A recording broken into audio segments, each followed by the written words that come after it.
seat, everybody. It is good to be home.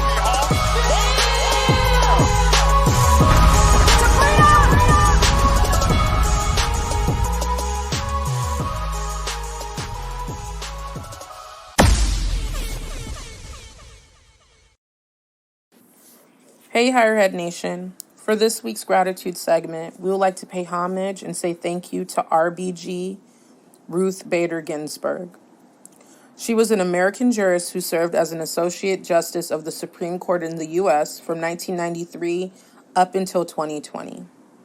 Ginsburg was the second woman to serve on the U.S. Supreme Court after Sandra Day O'Connor. Ginsburg spent much of her legal career as an advocate for gender equality and women's rights, winning many arguments before the Supreme Court. We leave you with one of her quotes. "My mother told me to be a lady, and for her, that meant to be your own person, be independent. May you rest in power."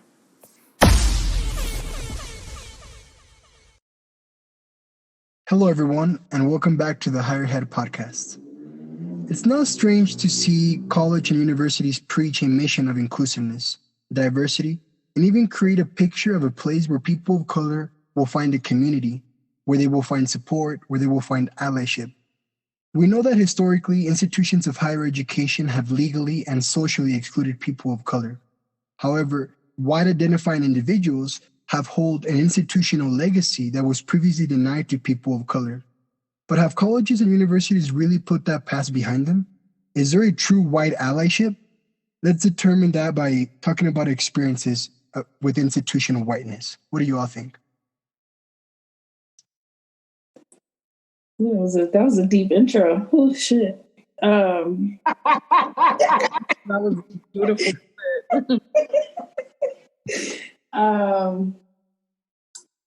Institutional whiteness, or like systemic racism or systemic whiteness, the way that all institutions beyond a university institution, but I guess we can just focus on universities. I think Jordan always states this, we know that universities weren't made for us. They weren't made for people of color. And regardless of how much they try to restate their mission statement or rewrite their goals and their future outcomes and future outlooks, their campus landscape still stays the same. Their artifacts on campus still stay the same. The names of the buildings still stay the same. All of these things are part of how campus perpetuates racism or whiteness and white culture, in creating a separation of people of color from their culture, not valuing the folks' cultural wealth. When we talk about people's cultural wealth, I feel like, universities try and strip that. This is a conversation that we have all the time about like, what do you do when you go to university? It leaves you at the door and you have to kind of figure out what to do, like how to navigate all of this other stuff. Right. And so, I think it's interesting that it's everywhere, but we still buy into it technically, right? We literally paid for it. So I think it's very funny that we do that. So I don't know how others feel though. But yeah, shout out to you for the intro too. Oh shit. Yeah, I think it's just going off of what Shaq said. It's just understanding that these institutions were made for predominantly white folks. That's just what it is. And then how our society mirrors that too. It's everywhere, and it's salient for a lot of folks of understanding that white supremacy or whiteness is institutionalized everywhere. It's in the systems, it's in the economy, politics, and I don't want to even get into all that, but it's everywhere. So it's you literally can't get away from it. I think... Sorry, go ahead, Shaq. No, I was going to say, I think it's funny that we're talking about whiteness today, or like, we're going to venture into whiteness today, especially in our current landscape, right? And how there's this huge thing around like Black Lives Matter, right? And the organization itself rather than the statement, right? Like people want to focus on the what the organization pulls their values and the way that they view the people who created the organization, how they're into Marxism and how they're into those things, you know, what philosophers they're into. They use that and they ride with it rather than understanding that the simple statement of Black Lives Matter is all that's all we really want to talk about, right? And so they like the way that whiteness continues to be perpetuated and finding something that is wrong or bad and putting malice on people of color, that also happens within institutions at time. And when you think about hiring folks and like where like there's so many ways that it happens. I think it's just funny being in the current climate that we're in, how we're having this conversation today. You know, I do think that it's important to break down the concept of whiteness, because we're not necessarily talking about white people as individuals, but we're talking about the institution of whiteness. And that is the social belief that people who identify as white are superior. And that derives from the way that they establish themselves as dominant and in those institutions that really have power. Education, just as institutions of government, have been dominated for hundreds of years by people who identify as white, and therefore creating policies and social constructs that see people of color as inferior or less dominant, I would say. And so I have a question on how, in you all's experience, how easy was it for you to navigate your campus experience or see other people navigate, or did you have experiences that were hard, or like know someone who had hard experiences?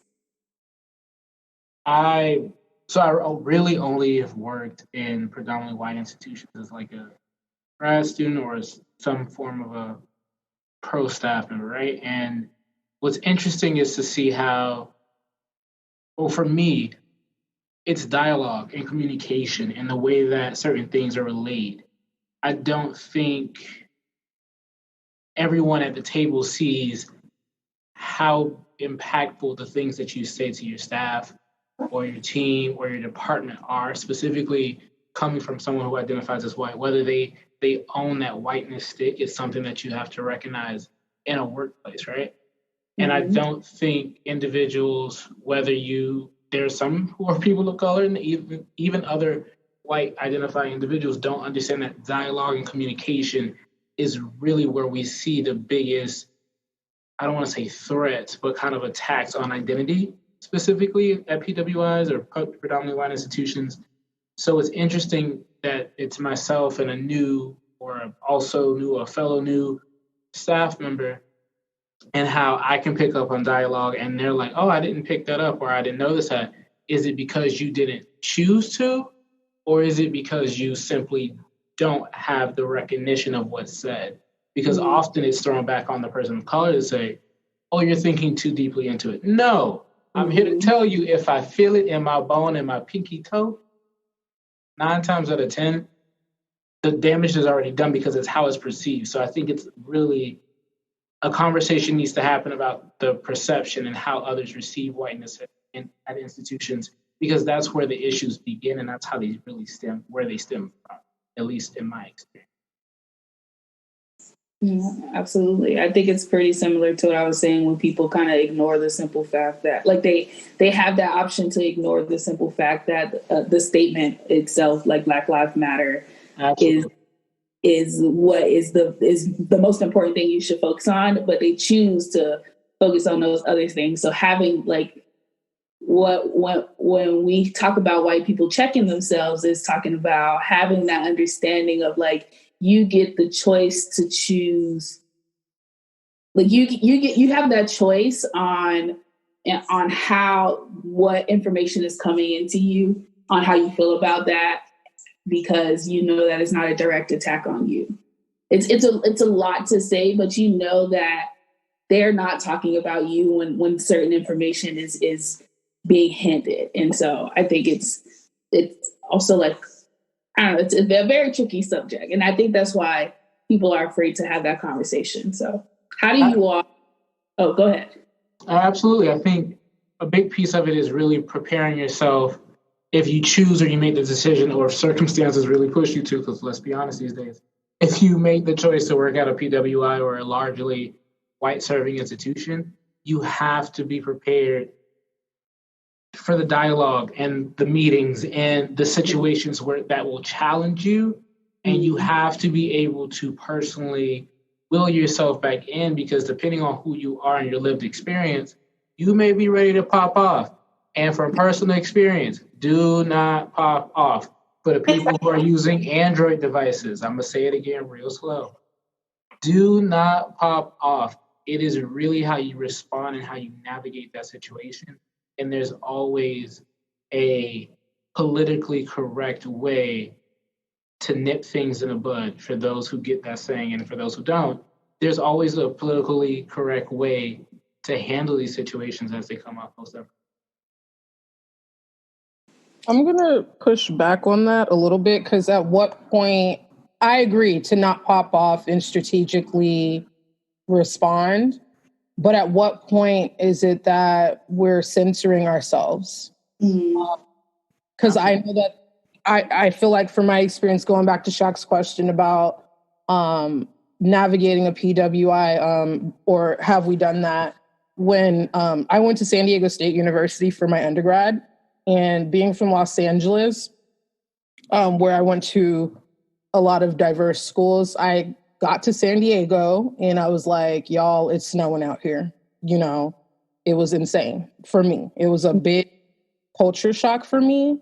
And it was hard for me to find community. I'm sorry, can you explain to the people what it's snowing out here means? I didn't realize I was at how many white institutions. I've never seen that many white people before. And I think what was a shock to me, but I've also learned in my years of going to school and then getting my master's degree, is understanding that this is like low-key a microcosm of the real world. And also I learned how to navigate these spaces. How to navigate these white audiences, serving these students, serving or working alongside my colleagues and stuff like that. And, you know,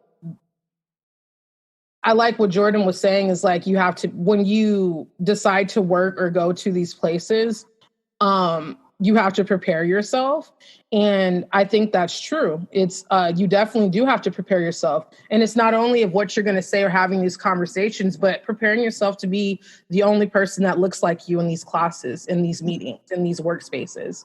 Not necessarily always having support, having the meeting after the meeting with your other folks of color, you know what I'm saying? So those things are very real.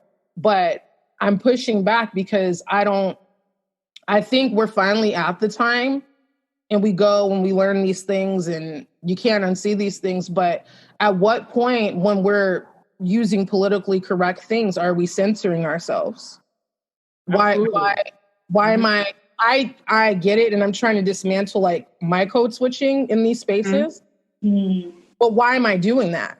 No, that's absolutely a fair statement. I think we met during a work environment situation, and I don't even know how to call it because I don't want to say the name, but and you were there for it. Like, I had a white supervisor or individual who identified as white, and there have been small pieces that I'm like, ooh, I pick up on this, but I'm choosing to give you the benefit of the doubt. And so when I say politically correct, let me rephrase that and push back on my damn self. I'm saying, as people of color, we enter these environments and we're already coming into these preconceived notions of what we're going to bring to the workplace sometimes, right? You have some individuals who are like, oh, this is a new hire, they're going to be great. No preconceived notions or past ideologies that I've gained from generational trauma, right? And then you have individuals who truly say, oh, he's a black male that's entering this space. Oftentimes we are seen, specifically in office spaces, we are seen as either aggressive or we're a little too strong in our communication piece. God forbid we're not, and then we throw them off completely. But in that work environment that we met in, Hannah, you were there, and I was like, oh, this happened today. I don't know if I'm going to let this individual slide, but they're my supervisor, so there's a hierarchy that comes to play. And so when I say politically correct, I guess I'm saying understand how to play the game, but don't undersell yourself or undermine yourself and not know when to have the conversations when they need to happen.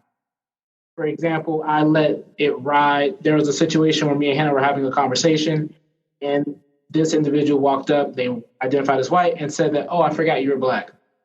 How? Baby, okay. That's like, you don't see my big chocolate thunder. You don't see me sitting here. How you forget that I'm Black? A room full of predominantly Black students at that. Absolutely. And so when I say politically correct, in that moment, I could have reminded her that I'm Black in a very simple 8-word sentence because I'm real talented with my words.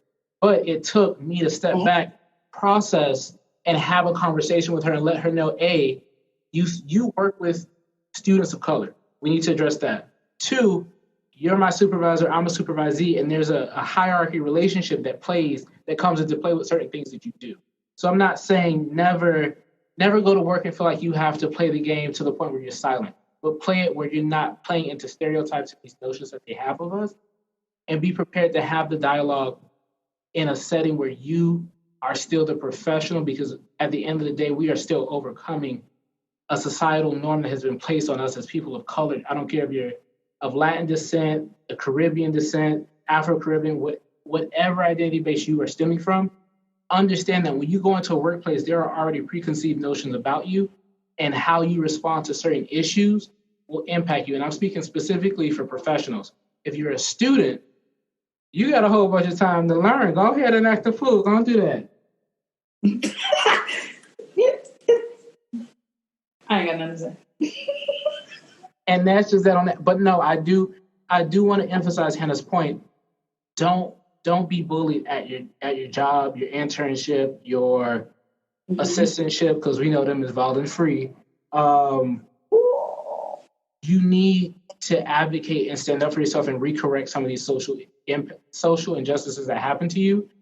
But what I want you to walk away with is find the best way to do it, whether that's in an email so it's on paper. And remember, what you put on paper can always be tracked back, so be real careful. But we have to balance the professional and our identity at the same time, and that's always going to be at play. Yeah, I'm tired too, because I was like, I think Francisco or Shaq hit on it about how those that identify as white or, come from those systems, like they have the ability to choose what they're aware of and not have to worry about these things that are going on. And they shouldn't, but they can choose to remain ignorant and all these things. And I just think of how exhausting, just exhausting it is. And I wanted to say, but I'm trying to watch what I'm saying also, because that I would never want to be anything other than what I am. But damn, it must be nice to wake up and not be directly impacted by these things, not feel the generational trauma, the generational pain, and it's not me. And I wasn't enslaved or anything like that, but how it directly impacts the collective at all times. How every day, you're in survival mode. You're trying to maintain your peace. You're trying to maintain your sanity. You're trying to just live your life, but you have to be aware. You have to watch your back. You know what I'm saying? To the point where I'm, literally, I don't want to go anywhere. Like, not that I can, you know what I'm saying? But looking at, me being where I'm at and being by myself at times, like it's scary, you know what I'm saying? So I just wanted to touch on that of how, like Jordan was saying, you have to manage your professional and your identity. And like, it's even more than that each and every day. I do think that you're bringing an important point that's the search for recognition.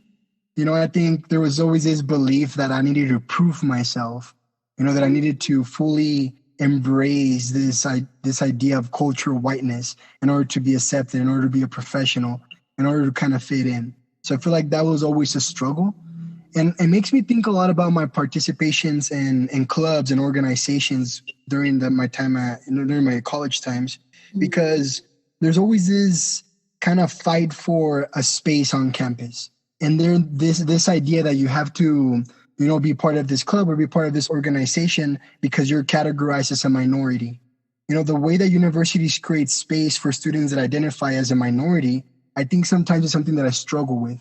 The way they use a language, minority, the way they use Latinx, the way they use diversity, kind of isolating those spaces for people of color while at the same time categorizing them and feeling like white people don't belong in those spaces because it's only for them.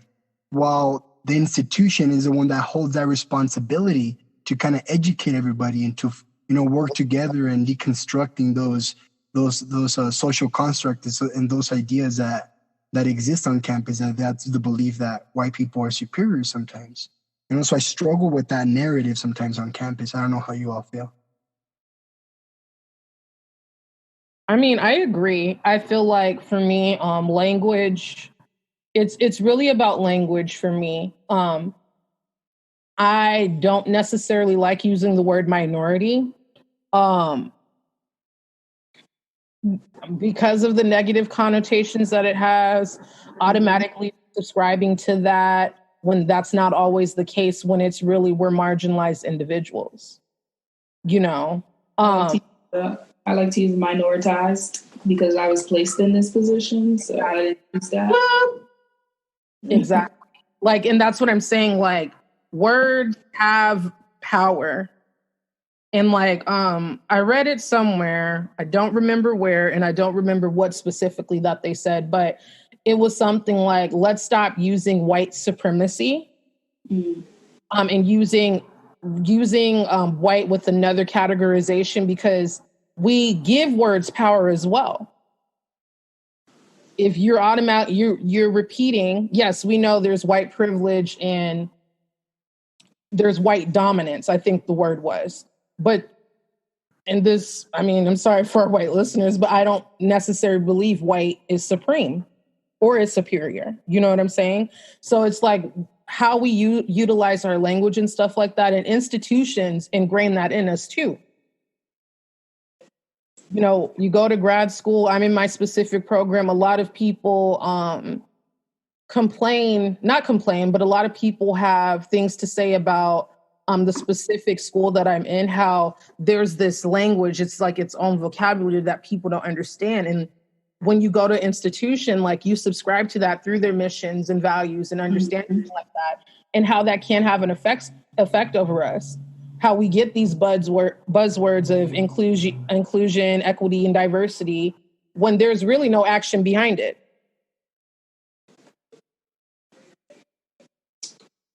Yeah, I think I struggle most with, I guess, representation. Because like Hannah was saying, preparing ourselves to be in those spaces because there may not be support all the time, or like you would hope that the people working in those spaces are white or whatever else they may be, knows how to work with everyone, right? Because me being a Black woman and having worked with so many people, I know how to work with everybody, right? But it's so hard for, I ain't gonna say that. But I think that we should that representation is important, because we need to make sure that even what's happening is that white people who have the space and who are being in these positions for 10 plus years, 5+ years, nobody's checking them, right? Nobody's telling them that what they're saying is fucked up, for lack of a better word at this point, or what they're saying is hurting somebody's feelings, or that's not like, it's not what society is right now, right? Like the detachment from society or the marginalized or minoritized population that they have on campus is so huge because there's not enough representation on campus of other cultures, of other people in staff and faculty and administrative positions to check these people and tell them that what they're talking about or what they're saying is fucked up. And right now, my undergraduate is just creating diversity and what is it, Jordan? Diversity and inclusion. They just hired a Black woman for the position. You sent it to us. I can't remember. Either way, it's like a diversity chief officer that they're just now creating. Granted, the university is pretty young, but for an institution called Florida International, and to always talk about the amount of minoritized students they graduate, they are just now realizing that they're not serving all of their minority students. Damage control. Right. Right. A lot of the universities are doing that here. And now I'm all fired up. But my thing is, it's like, yeah, okay, so we have lack of representation. Okay, so we get the students here to reflect our numbers and meet our quota, and then we have our few faculty and staff sprinkled in. But at what point are we still putting the work on these folks? You know what I'm saying? Like all of the work back on them. Oh, well, we have a Black so-and-so, we have a Latinx so-and-so, we have a Native so-and-so. There's not spaces for it though. That's only one person. And at what point do we, these people that are in these spaces, long-term, stagnant, unmotivated, doing shit the same over and over each year, not getting with the program, at what point do they recognize that it's still their responsibility, regardless of representation that you have on campus? Well, when I say representation, I don't mean hiring one person per office as a quota for your diversity, right? Like, I think Fernando and I were having this conversation one day that like diversity is just becoming the new form of integration, right? It's literally they're hiring 2-3 folks of color to slowly integrate into their business community and hoping that they are people that they can assimilate. That's literally how diversity is used now in businesses and organizations, right? Like, easy to say that, oh, we have a Black woman, oh, we have an Asian woman, oh, we have a whatever, insert minoritized category here, representative. It's when I say representation, I don't mean 1-2 people. There's not just 1 to 2 white people on campus. Like, no, I mean like a deep turnover of representation. I don't mean just hiring one department and saying like, oh, you're going to be focused on specifically our minoritized students, because not just because I'm a minoritized person does not mean that I understand every person's struggle, right? And that's not to say that white people should be in that space either to understand every single minoritized person's struggle, but that's why representation is important. And just to go on that same point of what me and Hannah were just having a discussion about, it's up to us when we do get into these positions to, I don't want to say survive because that's just a real dark word to use, but navigate the spaces to allow for others of all of our various identities to gain stake, right? Like, it's so hard for us currently to own our own, right?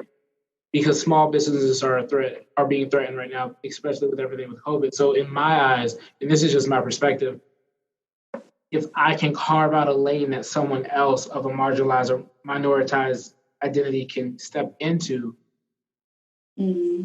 I want to think that my life had meaning. You know, I can walk, well, God knows I can walk, but I can go on into the abyss and know that somebody else came into that spot, or I was able to rewrite the social stigma that is associated with Black men, whether it's in education or nonprofit, whatever the space is. It's something that it's a part of my professional mission of I have to do it somewhat right because no one's going to be right when they do it. But they're working to be diverse, whatever that means to them every day, right? We have to make sure that we keep the doors open for our own, which requires us sometime, and us will be different every generation, right? But we have to give stake and put stock into our people so they can step in and be in these spaces long after us. Will it take a while? Absolutely. But it's the cards that we have to kind of sort out, in my own eyes at least. I also believe that, great conversation, by the way, just bringing up the idea of self-education and just really educating yourself on the history, on your history, your roots, where you come from, your communities, because that in itself is empowering when you're on a campus and you're being confronted all the time or being doubted about the own knowledge that you hold, and kind of changing that narrative. Because I always felt that when I talked to other people who were also, Mexican American like myself, we were always kind of battling each other to see who had it worse, who came from a worse community, who went through a worse struggle in order to kind of prove ourselves, to see who worked harder and who deserved to be there the most. So I think really changing that narrative, instead of feeling you're competing with your own people in your own community, really understanding where you all come from, who you really are. And I feel like education is empowering because I cannot tell you how many times I had conversations with white people where they wanted to throw kind of their knowledge on me, and I had to make sure to know their history even better than I do mine, and better than even them than they knew about themselves, because that made me confident in the conversations that I had and empowered myself to be in that space and felt like I deserved to be there. So I think how we see ourselves in those communities and the confidence that we gain from being there and really being knowledgeable about the knowledge that we hold, and kind of knowing that we hold, very powerful knowledge, will make us grow confident in those spaces. I don't know if I'm explaining myself and what I'm talking about here. Yeah, I think it makes sense. But I think it also kind of goes to like where Hannah was like, how much of that is putting the ownership on us to always be the ones to understand and learn, because we have to like battle with them instead of fighting them to learn and understand. Like I don't think we fight white folks enough to learn and understand unless so much spotlight is put on them. For example, like a politician that was wearing blackface, right? Like unless so much shit is put on them, scrutiny is put on them, they wasn't gonna say nothing about that because they didn't care enough to learn and understand, right? And I think that it's so hard and frustrating and overwhelming, like all of the words to listen to people be ignorant because they have that choice to be ignorant, because that's not their history to learn, because their history is taught in school. They what they need to learn is taught to them. They don't have to go out and seek it. And so whatever knowledge that's learned outside of school is invalidated. And I think that is where that's also a part of the narrative that needs to be changed, is that whatever's learned in school is just regurgitated, right? You need to figure that out for yourself, the facts for yourself, and question everything. Like you should always be questioning stuff. You tried so hard not to say shit in that moment, and I really commend you, but you failed miserably. Miserably. But to Fernando's point, and this is quick, I understand what you're saying about having to do this teaching, or at least knowing your own history well enough and then being able to kind of re-educate them on theirs, in a sense, because I supervise white student staff, and I can see that there is an exchange that happens between myself and those students, specifically attitudes, perspective, mindset, right?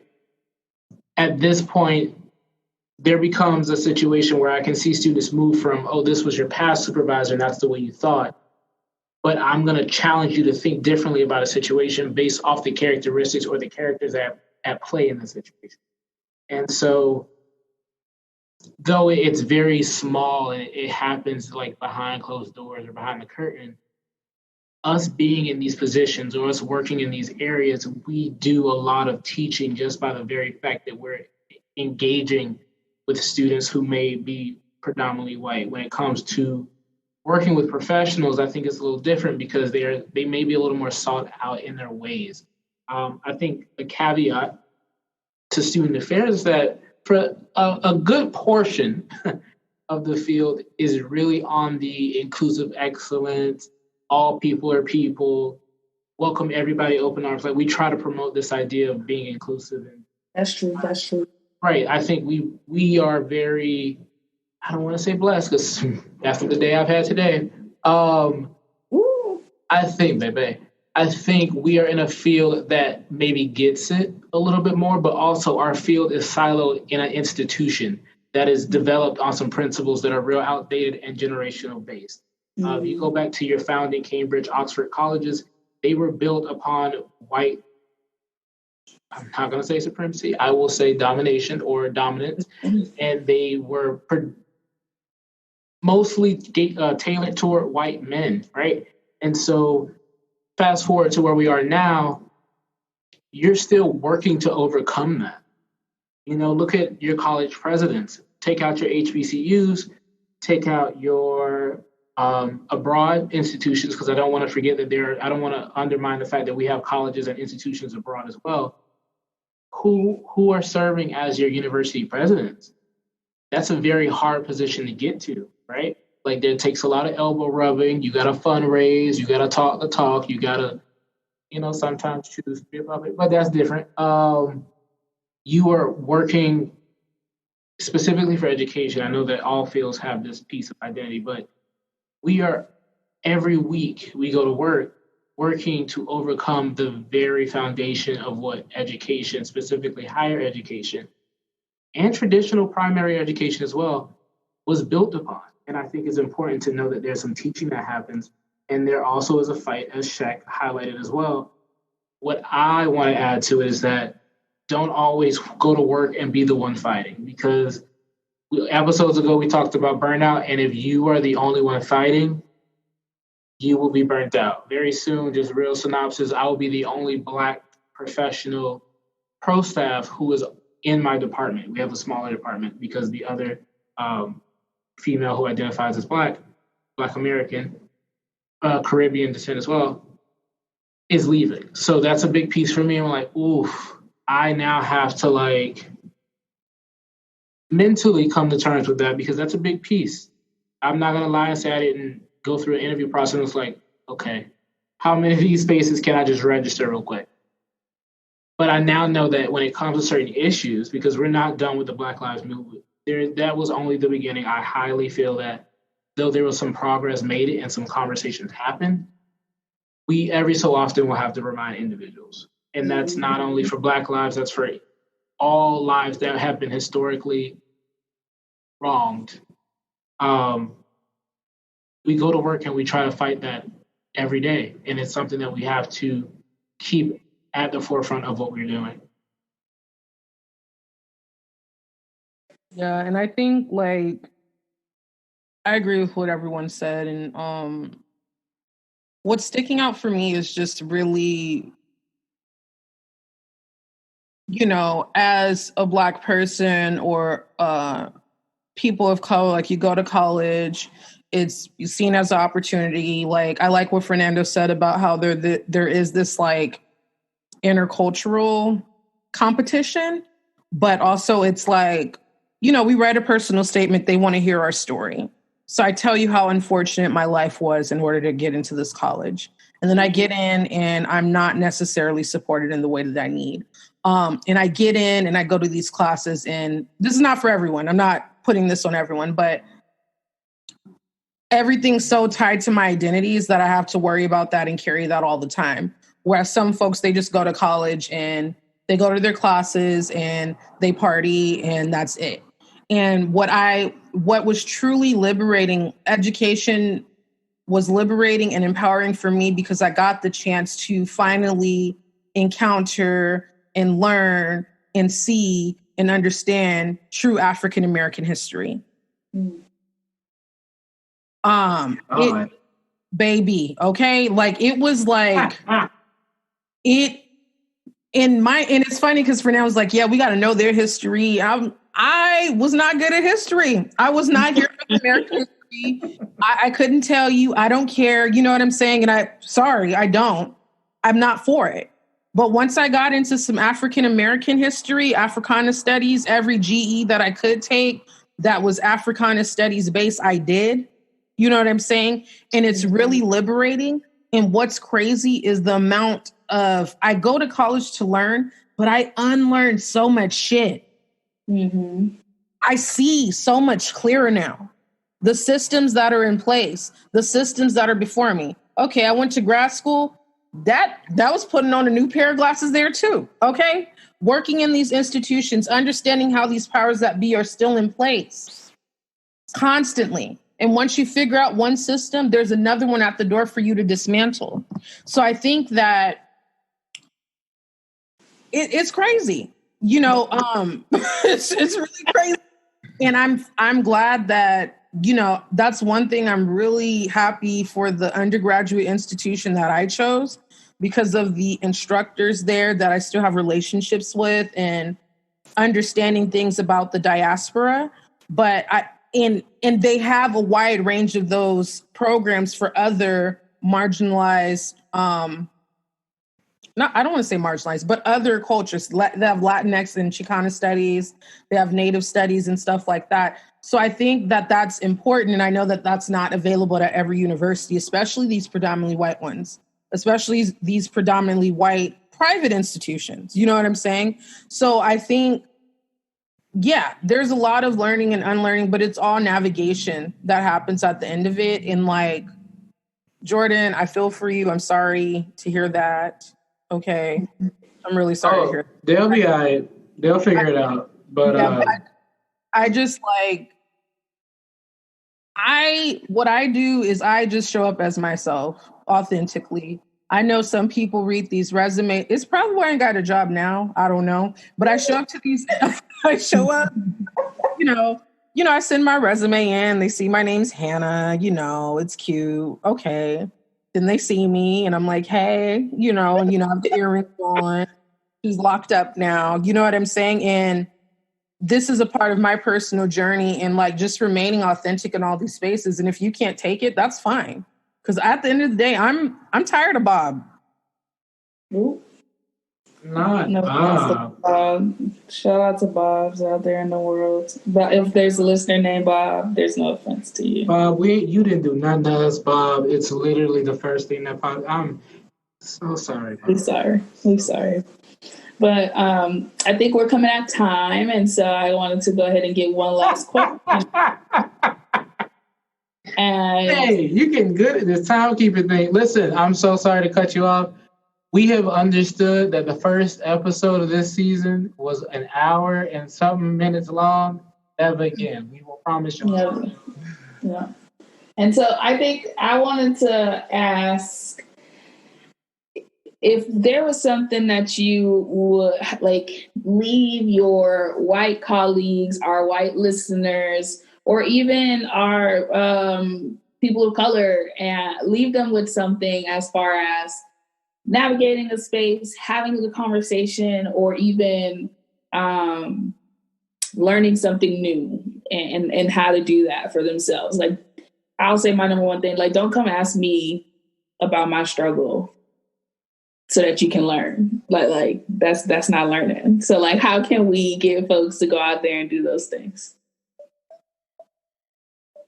I will say very briefly, if you are sitting at the staff meeting or you are in your office watching the staff meeting, be mindful of the people who are in attendance, right? And just, if you don't know, it doesn't hurt to ask, but just understand that what they perceive may be true. So actively lean into the dialogue that's happening in your offices or your departments or your teams or in your committees, whatever the case may be. Just be an active participant in these processes and just listen to the dialogue. And if it doesn't sit well, or if you can put a lens on that you haven't put on before, and just observe, be observant, and kind of take notes if you can.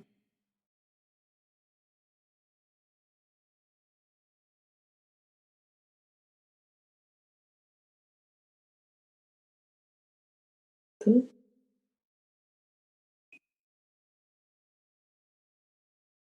Can I get the question again, please? Yeah, it was if you could leave the listeners.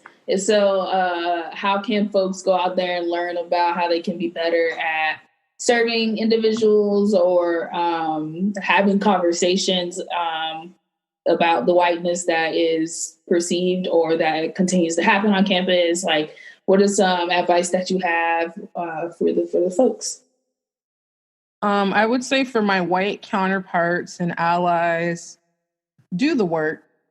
For our other allies and individuals that might not necessarily subscribe to the specific identity that might be discussed or in their movement, do the work and show up. And I think on ourselves, if we just subscribe to those specific identities too, we all need to do the work. I know that I'm exhausted, holding the energy, holding space, constantly having conversations around these things. Why is your camera off? Like, all this stuff.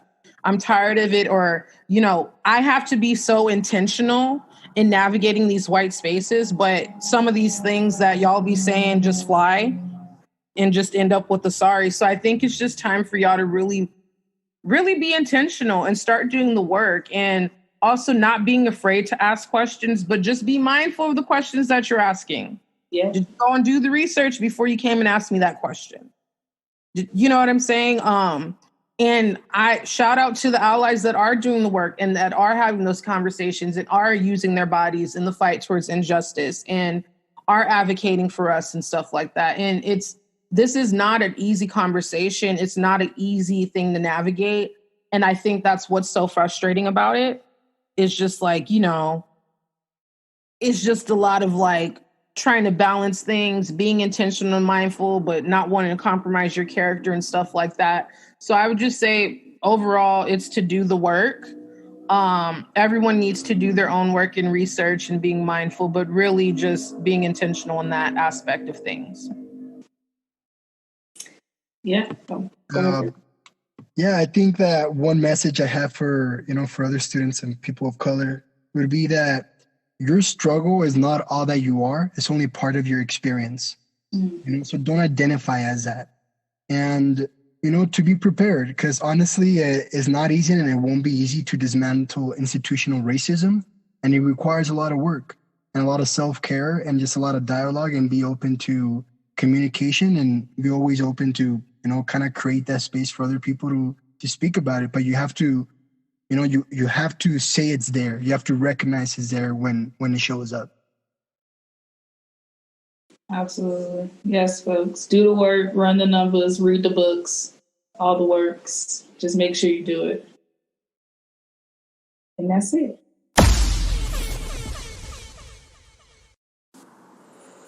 All right, y'all. So to end on a positive note, this week's affirmation that we have for you is, I am headed somewhere incredible. I have so much hope for myself. Stay up, Higher Head Nation, and we'll see you next week. Please have a seat, everybody. It is good to be home.